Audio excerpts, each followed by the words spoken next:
Nacionalni park Una ima površinu od 19.800 hektara, a operativna uspostava ovog zaštićenog područja i razvoj nacionalnog parka u cijelosti je krenuo 2011. godine u maju mjesecu mojim imenovanjem za direktora Nacionalnog parka Una i tada smo, kao što sam rekao, krenuli u operativnu uspostavu i razvoj i osnovni cilj svakog zaštićenog područja, pa i Nacionalnog parka Una, je u stvari ne samo cilj, nego i zadaća primarna, to je zaštita prirodnih vrijednosti, kulturno-istorijskih vrijednosti i svih onih ostalih vrijednosti koje postoje u tom području, koje su definirane elaboratom, odnosno studijom izvodljivosti za Nacionalni park Una, koji je definirao vrijednosti nacionalnog parka kako flore i faune, tako i sve ostale vrijednosti koje postoje na tom području.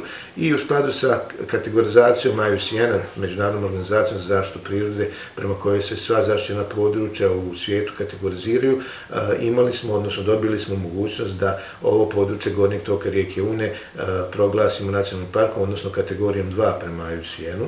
I iz tog razloga, evo, Nacionalni park Una je u nadležnosti Vlade Federacije Bosne i Hercegovine, resornog ministarstva federalnog okoliša i turizma i u stvari ne manje bitna zadaća, odnosno cilj Nacionalnog parka Una je stvaranje uslova za primjenu određenih selektivnih oblika turizma u području Nacionalnog parka Una, kao što su avanturistički oblici turizma, rekreativni oblici turizma, zatim, znači, u stvari outdoor turizam u pravom smislu riječi, a u stvari naša vizija razvoja Nacionalnog parka Una je da na temelju zaštite očuvanja svih ovih vrijednosti koje sam ukratko pomenuo, stvaramo ambijent za održivi razvoj. S tim u vezi Nacionalni park Una je 2014. godine od strane Asocijacije evropskih parkova dobio i, u stvari nije dobio, nego je zaslužio certifikat za održivi turizam koji je bio uručen u decembru mjesecu 2014. godine u Evropskom parlamentu u Briselu. I u stvari naša vizija razvoja, kao što sam rekao, pored zaštite, stvaranja ambijenta za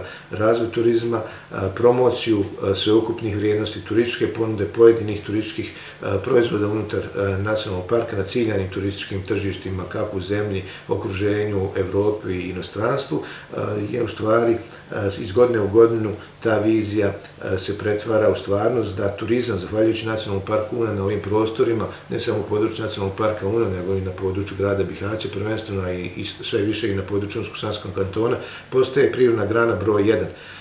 Zahvaljujući razvoju nacionalnog parka koji ide u pravom smjeru, gdje sve više i više posjetitelja imamo u području Nacionalnog parka Una, koji koriste prirodu na jedan odgovoran, senzibilan način, odnosno koriste i određene atrakcije, da li posjećivanjem atrakcija unutar Nacionalnog parka Una, koje imamo dvije zone, odnosno 3 posjetilačke zone. Prva zona i najposjećenija je zona Štrbačkih buka od Blohovo, u kojoj se nalazi istoimeni vodopad visine 24,5 metra i koja je u stvari i najatraktivnija zona, ali ne ništa manje atraktivna, meni lično nije ni druga zona, to je zona posjetilačka Martin Brod, gdje imamo poznati vodopad Milančev buk, koji je po površini na rijeci Uni najveći vodopad, površinski najveći vodopad na rijeci Uni, a Štrbački buk je najviši vodopad.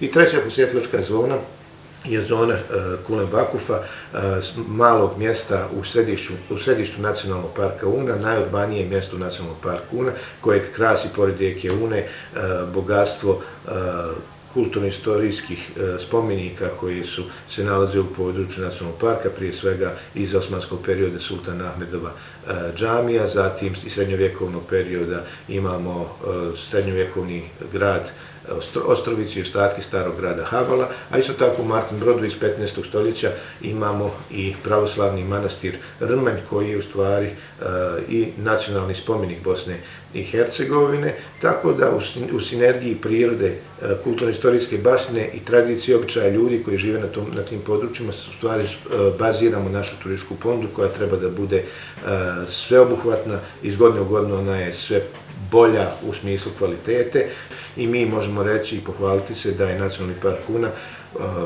kada su u pitanju zaštićena područja u regionu, u zemljama bivše Jugoslavije, u stvari procentualno ima najveći rast posjeta od 2011. do danas. 2011. godine kada smo krenuli kada nismo imali ni kancelariju, ni računar, ni jednog uposlenog, ni jedne oznake na području nacionalnog parka da postoji nacionalni park Una. Zabilježili smo 2500 posjeta za period od 6 mjeseci. Skromne 2500 posjeta evidentirane, međutim iz godine u godinu kako smo rasli svi zajedno, obogaćivali turističku ponudu, stvarali uslove za bolje prisustvo, odnosno bolje, da tako kažem, i pristup atraktivnim zonama, ali isto tako i zajedno sa našim partnerima i prijateljima stvarali bolje uvjete za određene oblike turizma u području nacionalnog parka, kako i u posjetilačkim zonama. Znači, receptivnu infrastrukturu turističku smo radili zahvaljujući kako našem osnivaču, Vladi Federacije, resornom Ministarstvu okoliša i turizma, našim vlastitim sredstvima koje ostvarujemo kroz povećan broj posjeta i konzumaciju određenih usluga od strane konzumenata, odnosno turista u području nacionalnog parka Una, ali isto tako kroz razne projekte koji su implementirani u ovih 8,5 godina od početka uspostave razvoja nacionalnog parka Una u području nacionalnog parka Una. Negdje oko 30 projekata razne vrste, što manje vrijednosti, to veće vrijednosti je implementirano u području nacionalnog parka Una, gdje je nacionalni park Una ili bio partner u tim određenim projektima ili nosilac, odnosno lead partner. Tako da je 2011. godina startna godina bila, 2012. godine već smo imali 11.000 posjeta evidentiran sa plaćenom određenom uslugom u nacionalnom parku, pa iz godine u godinu tako raslo broj posjeta. 2013. smo imali 30.000, 2014. 35.000, 2015. 50.000 posjetilaca sa plaćenom određenom uslugom, 2016. 65, 2017. 85, 2018. smo imali nešto malo manje od 100.000 posjetilaca u području nacionalnog parka, što je u stvari donijelo i povećan broj posjetilaca u području nacionalnog parka Una. Imamo i povećane samim tim i troškove održavanja područja nacionalnog parka Una, ali isto tako dokazali smo da nacionalni park Una u zadnjih 30 godina je, neću reći projekat, ali ono što je veoma dobro što se u ovom dijelu Bosne i Hercegovine desilo je nacionalni park, i sasigurno bez skromnosti mogu reći da nacionalni park je, kad je u pitanju javni sektor, jedna od rijetko pozitivnih stvari koje se čuju u eteru kada je u pitanju ovaj dio Bosne i Hercegovine. 2019. godina, bez obzira na izazove koje su donijela migrantska takozvana kriza i sve negativnosti i nedostatke, odnosno koje smo mi svjesni u području nacionalnog parka kada je u pitanju infrastruktura postojeća u području nacionalnog parka, posebno putna infrastruktura koja je vezana za prilazne puteve prema Štrbuškom buku i prema Martin Brodu kao najposjećenijim posjetilačkim zonama. Mi smo u stvari ostvarili